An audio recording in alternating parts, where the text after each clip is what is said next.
ഒരു പ്രൈവസി ഇല്ലെങ്കിൽ, basic privacy ഇല്ലെങ്കിൽ അവർ കുളിമുറിയിൽ ക്യാമറ വെച്ചേനെ. അപ്പോൾ ആളുകൾക്ക്, വ്യക്തികൾക്ക് അവരുടേതായിട്ടുള്ള ബേസിക് പ്രൈവസി ഉണ്ട്, ബേസിക് റൈറ്റ്സ് ഉണ്ട്.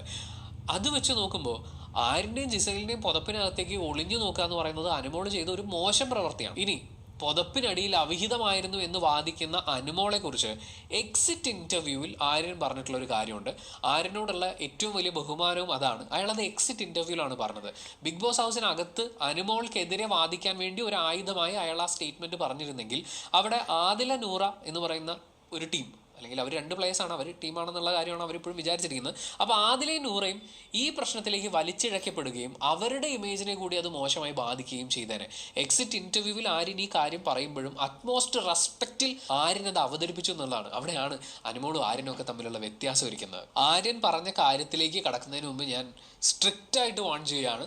ആദില, നൂറ എന്നീ പേരുകൾ അയാൾ ഈ ഉദാഹരണത്തിൽ പറഞ്ഞു എന്നുള്ളത് കൊണ്ട് മാത്രമാണ് നമ്മൾ പറയുന്നത്. ആ വ്യക്തികൾ